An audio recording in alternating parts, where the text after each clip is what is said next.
Welcome to the CEO.com show. My name is Clint Betts. Make sure you download the CEO.com app on Roku, my personal favorite. Click one button, you're there. Roku. Apple TV, my second favorite. Actually, I'm not going to rank them by favorites. Android, Amazon Fire TV, iOS, all the different apps, wherever you get apps. You only have to download one, but make sure you download one, the CEO.com app, for exclusive content and other things. So you get exclusive content that's baked in. You download the CEO.com app, you get exclusive content. Baked. Don't even think about it. Done. But the advantage of downloading it is the other things. Intentionally vague to try to get you to download the app.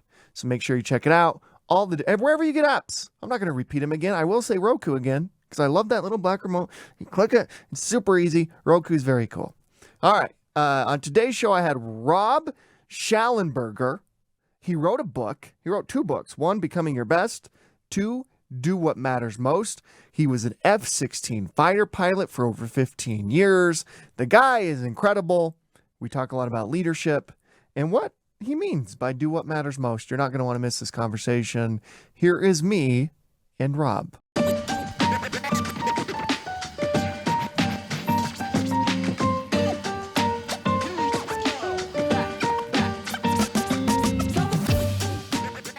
You were an F-16 pilot. Is that what you always wanted to do? It is. You know, the nutshell version on this is when I was 16 years old, for me, that was a pretty tough time in life. I didn't have any direction, didn't know where I was going. And at that point, I didn't even know if I was going to graduate from high school. And I don't know if anyone can relate to that, but tough time in life. And we were at this event in Utah, which both of us are from Utah. So you've heard of the Stadium of Fire. Mm-hmm. And we were sitting in the Stadium of Fire. And as you know, if you've ever watched that, there's always a 4-ship flyby of F-16s to start the Stadium of Fire. And those jets thundered over and we felt that rumble that you feel in your chest. And my brother and I looked at each other and said, someday we're going to fly those jets right over this stadium. And there was a seed was planted. And I'll tell you what, you had this 16-year-old teenager. At that point, there was a switch that was flipped. Everything changed. And I got this laser focus then on becoming a fighter pilot. And that's exactly what happened. So 15 years later, both my brother and I ended up becoming fighter pilots, both flying the F-16. And in 2007, we were approved by the Pentagon to do the flyby for the Stadium of Fire. And so we did that. He was on the left side of the formation. I was on the right. One of the coolest experiences of my life. Families in the stadium crying. We got tears. And it was just very cool. So yes, from a young age, that is something that I wanted to do. And really, it was an incredible experience to work around such amazing people and be a part of such amazing culture. You talk about high performance. Everything about the fighter pilot world was high performance. How many times have you watched Top Gun? Probably only 3, maybe 4 times over the course of my life. It's one of those that starts out really cool. And then it gets to the point where we're like, that's not how it is. That's not how it goes. That's not real. That's not right. There's a new one coming out. There's a Top Gun 2. Did you know that? There is. And I'm excited about that. That one looks pretty awesome. Yeah, I'm excited too. I've watched it more than you have. It's the coolest thing a person can do in my mind is to fly an F-16, and so for you to be doing that is unbelievable. So did you go into the Air Force? How did that all work? Because that's not an easy thing to get to do. No, it's not actually. And I shared the experience on where the seed was planted or the idea was born.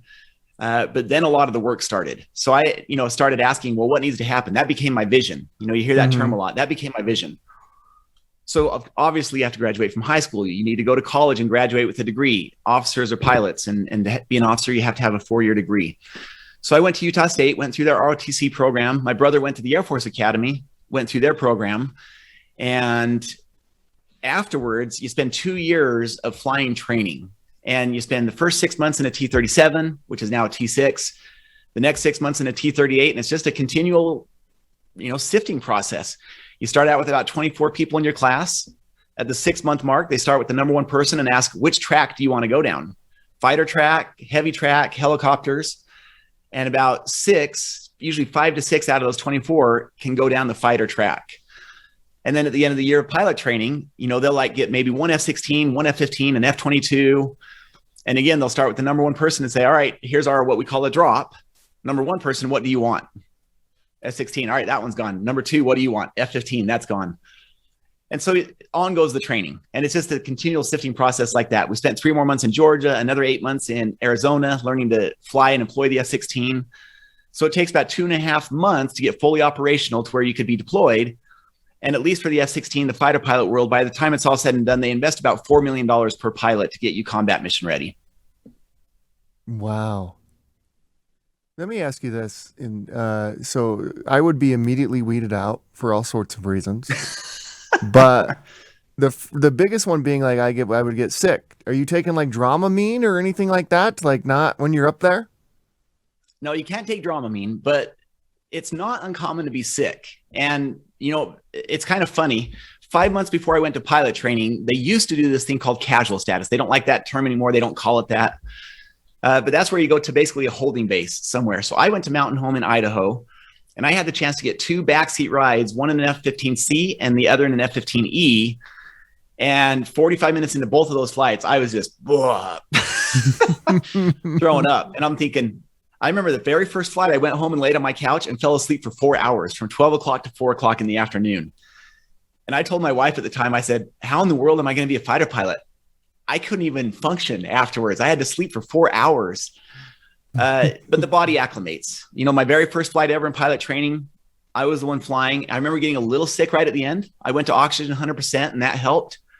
And then pretty much never felt it again. And, you know, I remember, you know, after you've been doing it for years, you can eat the Big Mac, the fries, whatever, and then go fly and no problem. But for some people, it is an issue. There are some people that can't overcome the air sickness. And that is a naturally, you know, weeding out type thing. So if someone's not able to overcome it, and they have a program for it, they do a pretty good job working with people. You sit in what's called a barrow chair and you spin around until you puke and puke and puke and puke and puke. And for most people, that will cure it. There are a handful of people that, you know, you never can get over that. And that obviously is something that will sift that person or people out if it's something you can't overcome. You mentioned like how the pride of like, hey, when I'm 16 years old, I'm at the Stadium of Fire. Me and my brother look up into the sky, see those F-16s and say, hey, that's going to be us someday. 15 years later, you do that. And the pride that your family and yourself feels when you do that. And so that mission must have been just like pure pride. I'm sure there were some missions that were a little hairy and not as, I don't know, they didn't feel like that. Oh yeah, of course. Yeah. It's like anything else. There's good days, there's bad days, there's everywhere in between. Absolutely. What did you learn about leadership in your time as a fighter pilot? Yeah, you know, it's interesting because this is a real segue into what we're doing now. And what I saw in the fighter pilot world was what a high performance culture looked like. In other words, in the fighter pilot world, I became accustomed to what I realized was completely abnormal.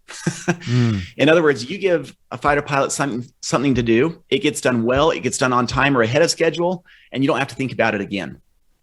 And it's just the culture that exists. It has to, right? I mean, because of the environment that you're in, it's not a culture where you can afford a lot of errors and mistakes. And you're dealing with a high performance machine. So everything about it is in that quote unquote high performance realm. Well, leaving the Air Force, you know, things like mission planning and debriefs and time management and productivity, these were all things that were integral in the fighter pilot world. This was a great opportunity. And my father and I started talking about this about 4 years prior to me getting out, because at the same time, while I was in the Air Force, he was over here researching high performers and great leaders.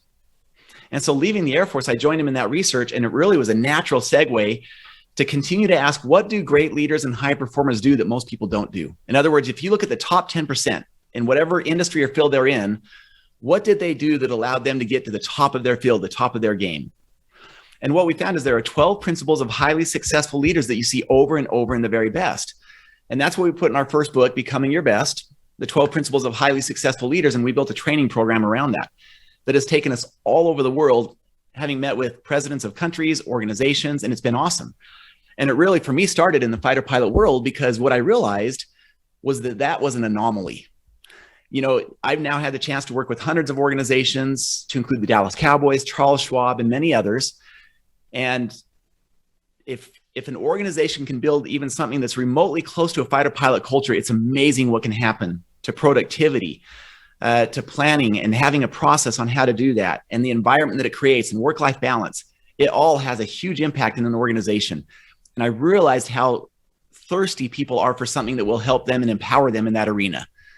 And so it's been a great segue and a great transition. And, that's what set the foundation, was that fighter pilot culture. And then learning that that's not the norm, and that's not the way that most teams and businesses run, and that there's a huge need for something that can empower them to really adopt more of that fighter pilot type culture. Well, I'll tell you, the list of companies and organizations that you have worked with through Becoming Your Best is unbelievable. It's some of the greatest and biggest organizations in the world.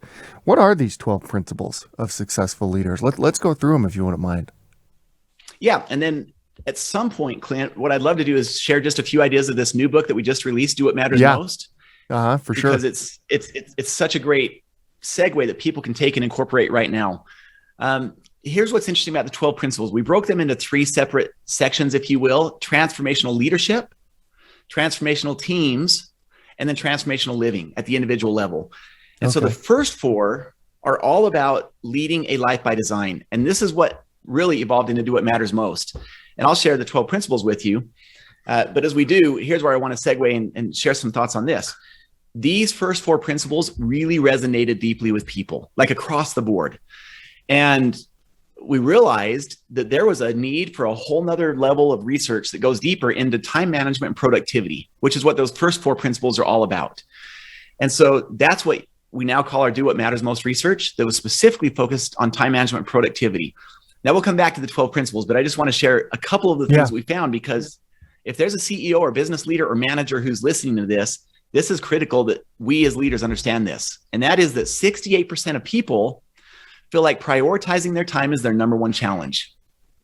And I think anybody can relate to that out in the world right now, where there's so many competing demands for our time, right? Everybody wants a piece, whether it's our family, our children, our friends, all these different things that are happening in the workplace environment. And a person is 47% more productive at work when they have a balance of success stories across their different roles in life.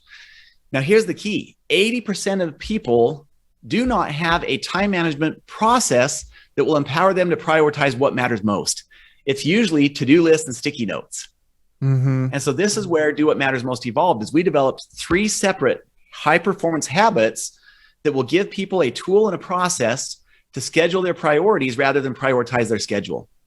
In other words, to lead a life by design rather than live a life by default. It empowers employees and people to take control of their schedule, to focus on their priorities and do what matters most. And it has a huge impact. So with that being said, let's come back to the 12 principles. You asked about, what are they? And I'll briefly go through them. And as I briefly go through these, 12 can seem like a lot. And so what we invite organizations to do when we work with them is focus on one principle a week as a team, and ask themselves, what can they do this week to better live that principle? And we've got to define what a principle is. First of all, Clint, a principle is a governing way of leading our lives. It's a principle. It's not do it exactly this way. Here's the principle. And we've developed tools and processes to empower people to better live that principle. There's a lot of ways people can better live principles though, right? So principle 1 is be true to character. That's the foundation. And the laundry list of companies who have violated that principle is extensive. Enron, WorldCom. And so there's a huge vested interest in creating a culture where people are true to character. Number 2 is to lead with a vision. Whether it's a team or our personal life, leading with a vision. From the personal perspective, comes back to Do What Matters Most now. This is one of the things that we found. Only 2% of people have a written personal vision.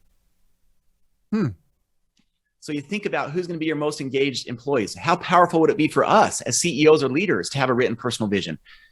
I mean, we've worked with a group called YPO, Young Presidents Organization. These are presidents of companies who typically are 15 million or more in revenue. And that same statistic applies to them. So CEOs are not exempt from these statistics. They fall right into the same category, if not more so, right? I mean, there's an increased demand on their time and everybody wants a piece of them, it seems like. So that's number 2, is to lead with a vision. Number 3 is to manage with a plan. Sounds so simple, right? We heard the term goals all the time, but yet only 10% of people have written personal and professional goals. And you think about this from a fighter pilot perspective. How much more successful will a fighter pilot be when they put together a clear flight plan and have a mission plan to go out and execute? Number 4 is prioritize your time. And I don't need to go through maybe all 12. I'll just summarize maybe 3 or 4 others. Number 4 is to prioritize your time. And this goes back to, again, do what matters most. You're right. We identified the principle, but people didn't have a process. And so that's why do what matters most became the next iteration, is people needed a process and some tools to prioritize their time. Some of the other ones, I'll just give you a smattering. Never give up, be accountable, be an effective communicator, build and maintain trust, live the golden rule, innovate through imagination, apply the power of knowledge. These are principles that great leaders and high performers live by. And what's amazing is when you focus on one principle a week with a team or an organization, it's something that creates that culture by design. And that's exactly what has happened in, like you said, the Dallas Cowboys or any of the many other organizations. And it's something that anybody can implement, and it's very simple to do. And like you mentioned, Do What Matters Most just came out, this book. We highly recommend everyone check it out. People can buy it on Amazon, right? Yeah, Amazon's probably the easiest place. Yeah, Amazon. They're the took over the world. It's like magic. I want to talk about Do What Matters Most and how you do that and what that means. But you said something there that I find interesting. One of the principles is be true to your character. And to me, that sounds like how do you stay within integrity, both within your own values and with the integrity of the organization, all that type of stuff. You mentioned some great examples of companies that did the exact opposite of that. Enron, a great example of that. I'm sure that they didn't start out of integrity with themselves and community and their values, but boy, did they end that way. How does that happen? How do you get out of touch with your integrity and you start to become untrue to your character? What kind of warning signs are there when that starts to happen? Yeah, that's a good question. From my experience, Clint, very few people go into anything saying we're going to intentionally create this massive fraud. Right. Yeah. We're going to go into this and do this big thing. That's not the intent. Maybe Madoff started out with that. I mean, there's a very small number of people that do that, but they're the exceptions. For most people, it's a snowball, and it starts really small. And, there's this phrase that we use in our seminars that we say the collapse of character begins with compromise. And it usually starts out with 1 or 2 small, subtle things, but then it starts to snowball. And pretty soon you find yourself weaved into this web that's really difficult to escape. And, let me come back and partly answer that question here. This is why these principles tie together so deeply. Is in Do What Matters Most, we share 3 high performance habits. And only 1% of people do all of these together. And yet anybody can learn them. So it's really a mindset and a skill set. And the first habit is to develop a written personal vision. Now, that's something that we've heard about all kinds of times, right? Mm-hmm. Find your purpose, find your why, find your passion. But rarely does anyone show us how to do it. And that's partly why only 2% of people have a written personal vision. Well, we invite people to look at these 3 habits, and I've only shared the first one with you, through a different lens. And that is the lens of our 5 to 7 roles that matter most to each one of us. So if you're listening, think about the 5 to 7 roles that matter most to you. Maybe it is a CEO, a manager, but that's not where your responsibility and leadership stops. How about at home, as a parent, or as a husband or wife, or as a brother or sister, son or daughter, as a coach, and personally, we lead our own lives before we lead other people's or anybody else for that matter. And so developing a written personal vision, Clint, is part of that. And when we can identify a vision that's meaningful, that gives us direction, that becomes our internal compass and destination, our North Star, we don't need to compromise or deviate from that. There doesn't need to be anything in there that compromises our character because we have that clear vision and we're either in alignment with it or out of alignment. But most people haven't done that. How do you stay true to your written personal vision? How do you ensure that you don't make a compromise for what you've written down? First of all, is to have it. Remember, 98% of people don't have it. Yeah. You can't be true to something that's not there. So you've got to have it. And 98% of people don't. And it's not a critique of anyone. For most people, what we found is that it's just nobody's ever learned how to do it. I mean, in my 4 years of college and an MBA, I'd never had a class that talked about developing written personal vision and how to set goals and how to prioritize your time. So where is someone going to learn it? And it's not most people's fault. It's really a matter of going out and getting the skill set. And that's why chapters 3 and 4 of the book walk someone through exactly how to do it. So Clint, I'd say that's the first part. You've got to have it, because how do we be true to something that we don't know what we're being true to? Mm-hmm. And I mean, I'll give you an example. Let me give you a personal example of this. So we're not just talking about it here. I've gone through this exact process myself. I've seen thousands of other people do it, from CEOs to frontline employees, and it's equally powerful for everyone who does it. And, you know, the book, chapters 3 and 4 will walk people specifically how to do it. But let me give you an example of the end result from my life. So in my role of husband, this is my actual vision, word for word. Now, vision is not a goal, right? It's this high level definition of who we are, the very best version of ourselves in that role, that internal guide. And it's this: I'm a kind and caring husband who always helps Tanya feel like a 10. I am totally faithful in thought and action, and I constantly strive to compliment her, serve her, and be the husband of her dreams. That's a pretty high standard. So am I always in alignment with that? No. And it goes back to your question. So what happens if we're not in alignment?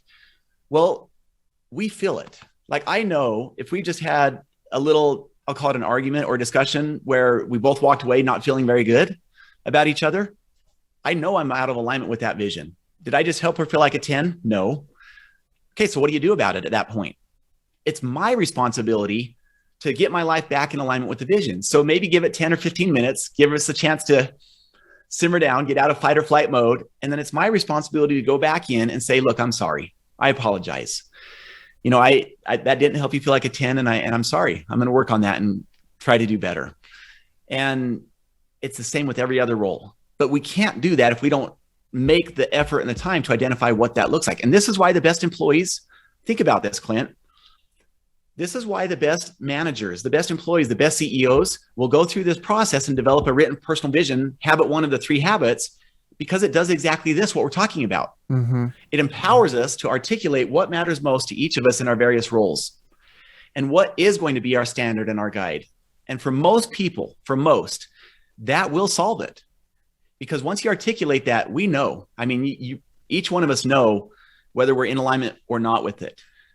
And if a person is not willing to get back in alignment with their vision after they've gone through that effort, that's a separate discussion. Right. Yeah, it is interesting. Like, we all get out of integrity or out of alignment with our values. It's how you get back in alignment. That's important. And actually getting back in alignment, right?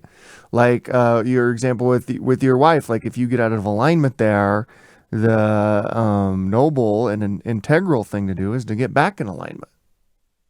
Yeah, let me give you one more example. And maybe it's not directly related to character, but in a sense it is, because character is far more than just being honest or not, right? It's being true to a correct set of values and so on.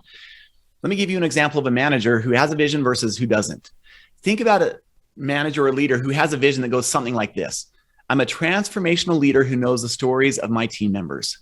I'm engaged in their lives and want to bring out their very best individually. I'm here to help them succeed. You know, when someone can write something like that and they really truly believe it, is going to work and checking a time card enough? No. You know, they're going to be deeply passionate. They're going to know the names of their employees' kids.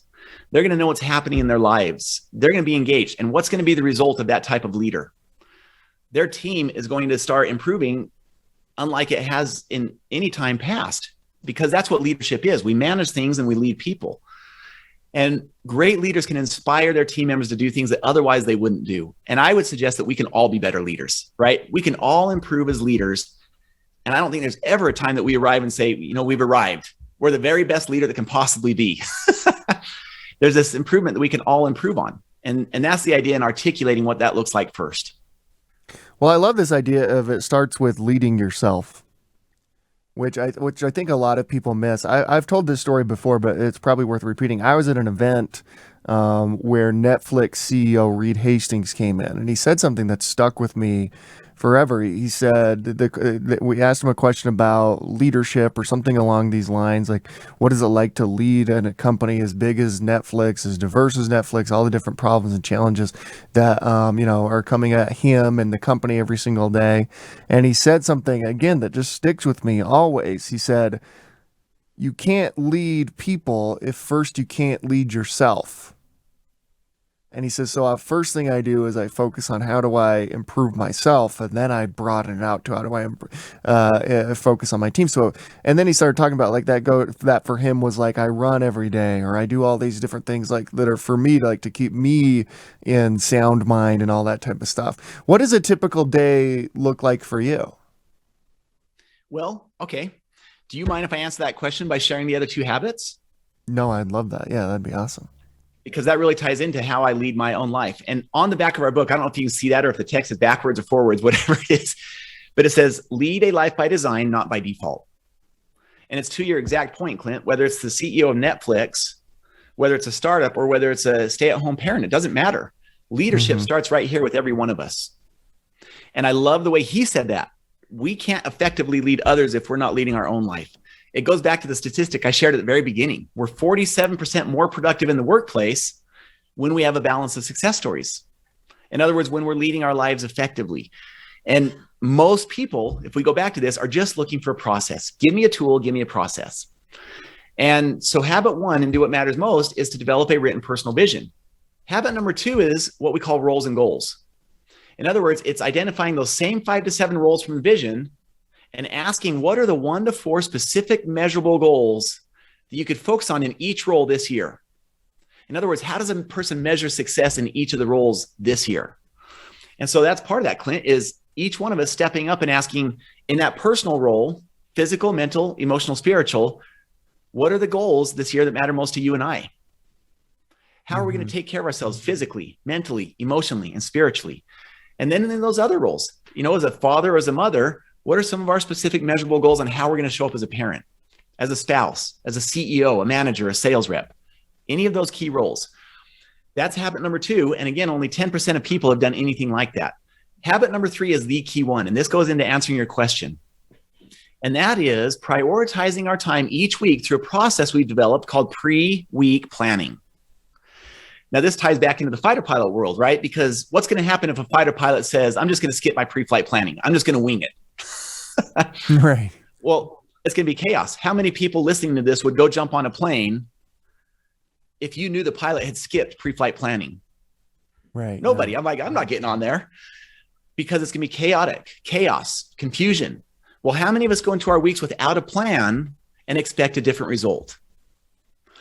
Now we're going to take it up a notch higher, and pre-week planning is not just planning your professional role. People are pretty used to that. They're like, yeah, I kind of put in my week, my meetings and what I need to do. One of my favorite quotes is this, Clint: good, better, best. Never let it rest till the good is better and the better is best. Going through your week and pre-week planning in your professional role is good. In the spirit of good, better, best, though, I'd invite you to do pre-week planning and see if it can enhance what you're already doing. Because pre-week planning is when we sit down for 20 to 40 minutes at some point on the weekend. We look at our vision and goals. So can you imagine how awesome that would be to look at your vision and goals every week, at least once a week, what the alignment is that comes from that? And then number two is we look at our roles. Step three is what matters most in each role this week, specific actions, like write a note to my wife, daddy-daughter date with my daughter, call a key client, work on the strategic plan for Q4. These are all examples of what matters most, specific action items. And to your point, personally, what am I doing for exercise this week? What books am I going to read? What are we doing to take care of ourselves physically, mentally, emotionally, and spiritually? Specific actions. And the last step is when will we do them? And so that's pre-week planning. Imagine how powerful that would be to do that every weekend. And if you could get all of your employees and team members to be doing pre-week planning through that lens. And a person who does that will accomplish 800 to 1,000 additional things in 1 year than a person who doesn't, and all with less stress. That's a pretty bold statement. And so now to answer your question, I do pre-week planning every week. I've been doing this for 22 years. It's in alignment with my vision and it's in alignment with my goals. And everybody who I know doing this has experienced what you would call life-changing results, the way they show up in their relationships, for themselves, for their company, etc.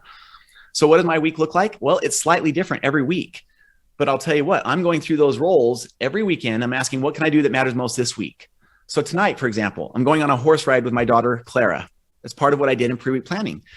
Today, I'm reaching out via text to several of our coaching clients. That's very intentional.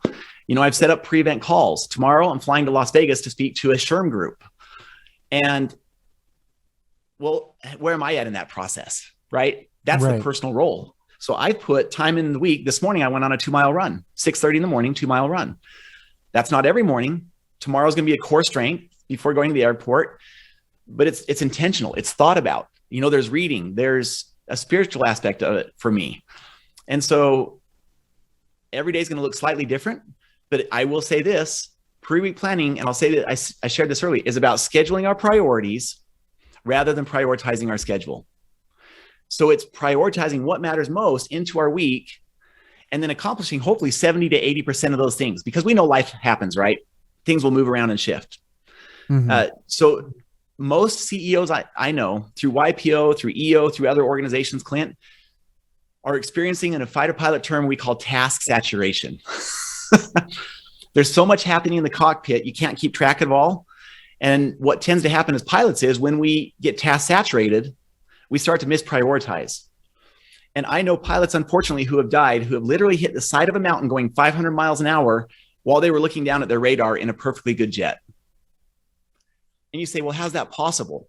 Well, because there's too much happening. They forgot to look out the window at where the ground was. And we've all done that. And how many of us are getting task saturated and letting priorities in our life slip through the cracks? And I can tell you from my experience with CEOs all over the world, this is very common, that they're feeling task saturated. And it's like, man, I'm just trying to keep my head above water here. And these 3 do what matters most habits give people a process and the accompanying tools with which to lead their lives and bring their priorities back to the forefront and empowering them to do what matters most. You say something interesting. Like you said, like, was it only 2% of people are willing or do write out their vision for themselves? Yeah, it's not willing, because a lot of people are willing once they learn how to do it. But actually it's 2%. That's right. It's only 2%. Here's the statistics. Only 2% of people have a written personal vision.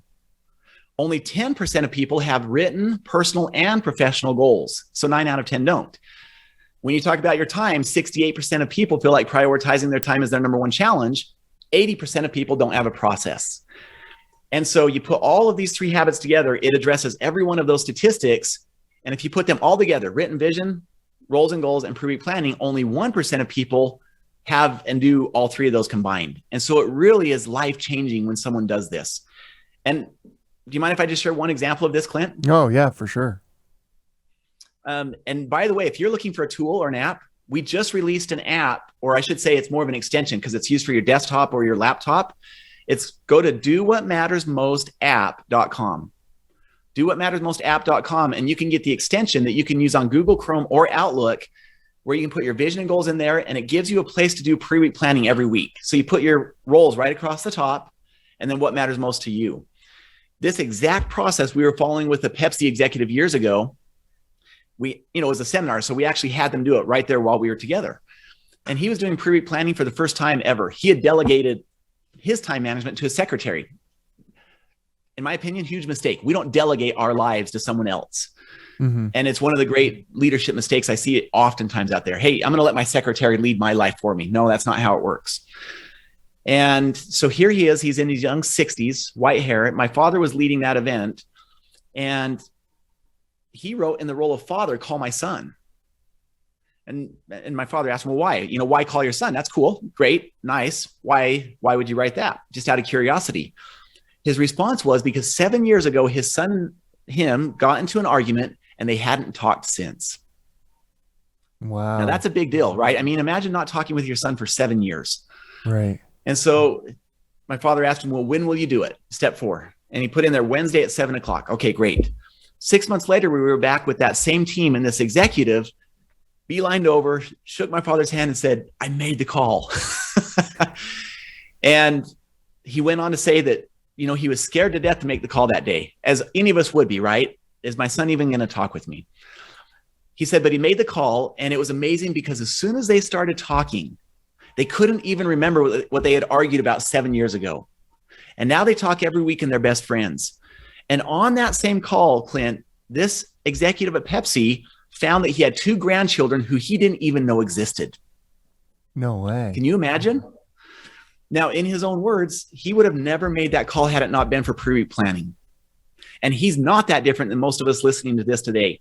whether it's a relationship with our son, whether it's taking care of our health and starting, whether it's our mental or emotional well-being, whether it's a relationship, whether it's showing up at work, whatever it is, I know that everyone's listening to this has procrastinated or postponed something. And it's really just about having the habits that get us started, that get us focused on what matters most. And for him, it was calling his son. You know, his best years as an executive were after he made that call. Mm-hmm. Because as we would guess, that emotional weight was on his shoulders every morning. It felt like the world had come off his shoulders when he reconnected with his son. So for some of us who may be overweight, you know, how would that feel to lose that 60 pounds, to get that blood pressure down, to feel vital and healthy and have energy in the afternoon? For those that may be struggling in a relationship, what would that look like to have the fire come back to the point where it was when you got married? Or to have that quality relationship with your son or daughter, or actually enjoy going to the office in the morning when you go. That's what happens when we start prioritizing what matters most. And for most people, Clint, it's like we've talked about, it's just a matter of having a process. Just show me the how-to, and I can do it. Well, what you must deal with is, because these numbers are stark, like the vast majority of people don't live their life by design, they live it by default. And so what you must be constantly butting up against is get out of the default. Stop living your life by default and take some control of it. And how do you... I mean, you've explained pretty in depth actually how you do this, but what is the first step for you as a coach, as a leader, as the author of these books? How do you shake someone out of the default and get them to understand that they should be living their life by design and they have some say and control over what they do?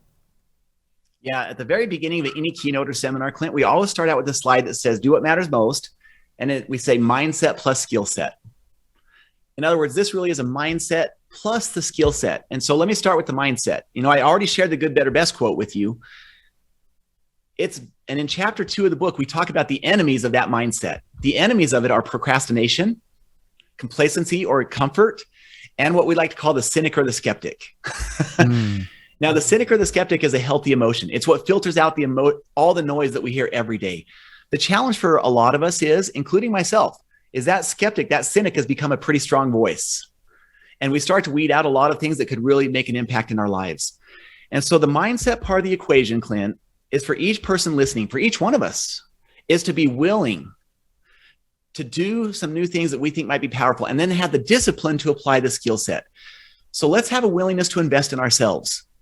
Most people, I mean, all of us across the board are reticent to invest in ourselves. And I like to use the word invest versus expense. Mm-hmm. With expenses, we minimize expenses. We try to grow investments, right? But for so many people, they view spending money on themselves as an expense, not as an investment. And we don't do it. You know, so the starting point for most people is, let's start with the mindset of saying, how can we do better than we currently are today? As a leader, as a CEO, as a parent, spouse, friend, brother, son, sister, whatever. And as soon as we ask that question, I invite people to read the book. Because the habits are in the book. The how-to and the why are all in the book. Now, 43% of college graduates will never read another book the rest of their lives. So for some people, reading the book is a big step. I acknowledge that. And so that's number one, though. We've got to do something that allows us to learn the skill set. If we don't have the arrow in the quiver, we can't shoot the arrow. And so it starts with the mindset, and then the skill set are the 3 habits: vision, roles and goals, and pre-week planning, especially pre-week planning.